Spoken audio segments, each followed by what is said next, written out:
Hello guys, स्वागत है आपका अपने चैनल एचआरपी मैथ क्लासेज में। तो गाइस, पिछला जो वीडियो था उसमें हमने आपके थ्योरम की थी। उस थ्योरम में क्या था कि जो समान अनुपातिक था, जो अगर दो त्रिभुज समरूप हैं, जैसे त्रिभुज एबीसी समरूप है त्रिभुज पी क्यू आर के, अगर ये दोनों त्रिभुज समरूप है तो उनके क्षेत्रफलों का अनुपात उनके संगत भुजाओं के वर्गों के अनुपात के इक्वल होगा। ठीक है, वो प्रमेय हमने की थी। और आज हम करेंगे उदाहरण नंबर 9। उदाहरण नंबर 9 में देखिए हमें क्या दे रखा है कि आकृति 6.43 में, यानी कि ये जो आकृति है ये है 6.43 नाम है इसका, रेखाखंड एक्स वाई, ये जो एक्स वाई रेखाखंड है त्रिभुज एबीसी, त्रिभुज ए बी सी की भुजा एसी के समांतर, यानी कि ये रेखाखंड इस एसी के समांतर है तथा इस त्रिभुज को वह बराबर क्षेत्रफलों में क्षेत्रफल वाले दो भागों में विभाजित करता है। यानी कि जो ये रेखाखंड है एक्स वाई, ये इस एबीसी जो त्रिभुज है इसको बराबर क्षेत्रफल वाले दो भागों में विभाजित करता है। यानी कि इस छोटे वाले त्रिभुज का क्षेत्रफल और इस वर्ग ये जो आयत है इसका क्षेत्रफल इक्वल होगा। ये इसमें दे रखा है। अनुपात हमें इसमें क्या ज्ञात करना है कि ax अपॉन ab, यानी कि पूरा यहां से यहां तक ax और पूरा ab का अनुपात हमें ज्ञात करना है। तो देखिए कैसे करेंगे। तो गाइस, सबसे पहले हमें एक तो जो चीज हमें दे रखी है वो हम लिख लेते हैं। हमें दे रखा है इसमें AC समांतर है एक्स वाई।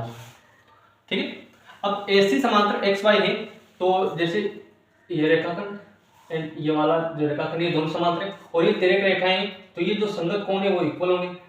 ठीक है, अब अगर इसका अनुपात पूछा है तो ये अनुपात हम तभी निकाल पाएंगे जब इन दोनों त्रिभुजों के बड़े वाले त्रिभुज और छोटे वाले त्रिभुज का क्षेत्रफल का अनुपात इक्वल होगा। ठीक है, तो इसके लिए हम क्या करें, सबसे पहले इन दोनों त्रिभुजों को समरूप करते हैं। तो त्रिभुज ABC और त्रिभुज त्रिभुज ABC एंड त्रिभुज BXY या XBY, त्रिभुज XBY। ठीक है, ये दो त्रिभुज है हमारे पास।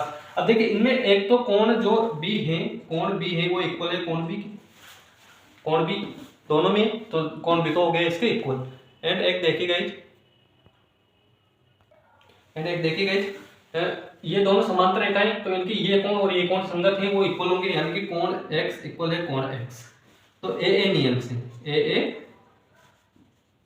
नियम से जो त्रिभुज ABC है वो समरूप है त्रिभुज P क्यू आर का नाम आ रहा है त्रिभुज X B एंड Y के, यानी कि ये पूरा जो बड़े वाला त्रिभुज है इस छोटे वाले त्रिभुज के समरूप हो गया। अब जैसे ही समरूप हुआ तो हम अगर देखिए बड़े वाले त्रिभुज की AB भुजा लेते हैं, बड़े वाले त्रिभुज की AB भुजा लेते हैं तथा अब समरूप हो गया तो डायरेक्ट अनुपात लेने की हमें जरूरत नहीं है, डायरेक्ट हम क्या क्षेत्रफल प्रमेय से करेंगे। क्योंकि क्षेत्रफल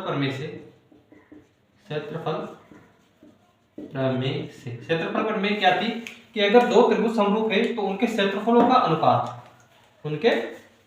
का अनुपात यानी कि एरिया ऑफ त्रिभुज ABC और दूसरे त्रिभुज का एरिया और त्रिभुज XBY इक्वल हैं, उनके जो संगत भुजाएं हैं उनके अनुपात के इक्वल होगा। देखिए हमें एक तो AB लेनी है तो मैं ले रहा हूं एक तो AB अपॉन में इधर से क्या ले रहा हूं छोटे में से BX, इन दोनों का स्क्वायर।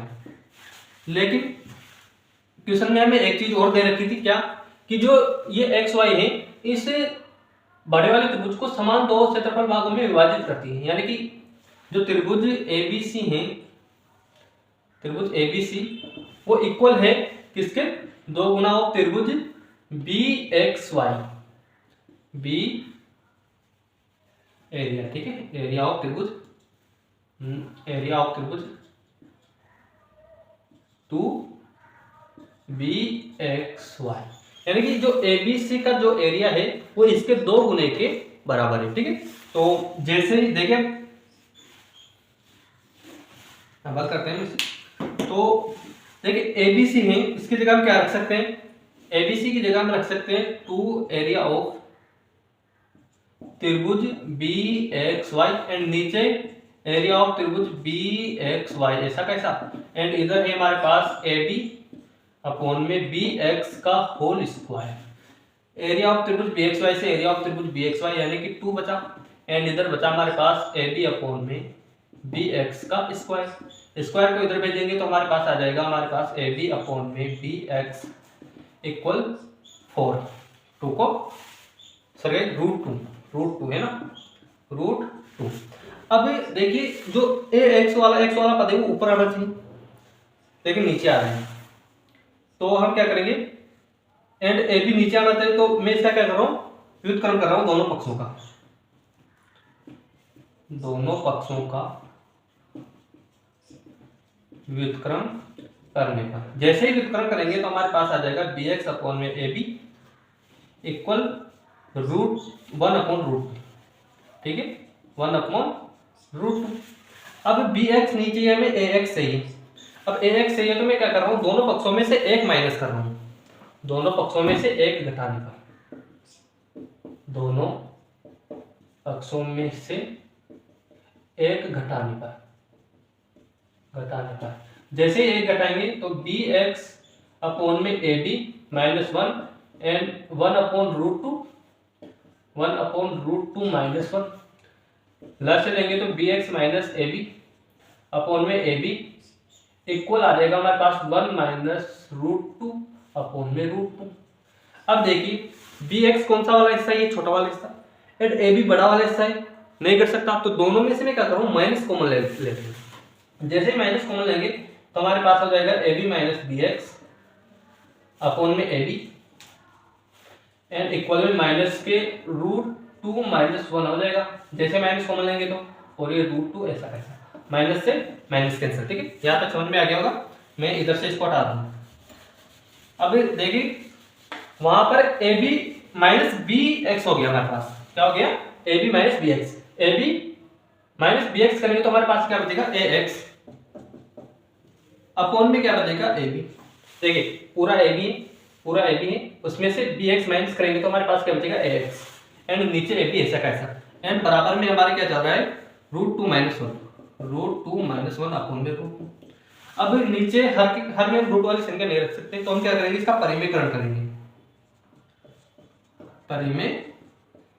जैसे परिमेयकरण करेंगे तो a x upon a b equal √2 -1 upon में √2। परिमेयकरण में क्या करते हैं कि जो नीचे संख्या है उसको ऊपर नीचे गुणा कर देते हैं उसी से, तो जैसे गुणा करेंगे तो देखो √2 से √2 गुणा होने पर 2 -√2 एंड √2 और √2 हो जाएगा हमारे पास 2, यानी कि ए एक्स अपॉन में ए बी हमारे पास आ गया 2 -√2 अपॉन में 2, ठीक है।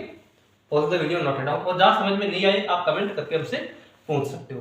देखिए गाइस नेक्स्ट जो क्वेश्चन है, क्वेश्चन नंबर 1 6.4 का क्वेश्चन नंबर 1 है, वो देखिए क्या है कि मान लीजिए एबीसी त्रिभुज एबीसी समरूप है त्रिभुज डीईएफ और इसके क्षेत्रफल क्रमशः 64 centimetre square and 121 centimetre square है। यदि ईएफ एक भुजा दी रखी ईएफ 15.4 सेंटीमीटर है तो बीसी हमें इसमें निकालना है। तो डायरेक्ट हम क्या करेंगे, समरूप तो हमें दे रखा है इसमें, अब समरूप दे रखा है तो क्षेत्रफल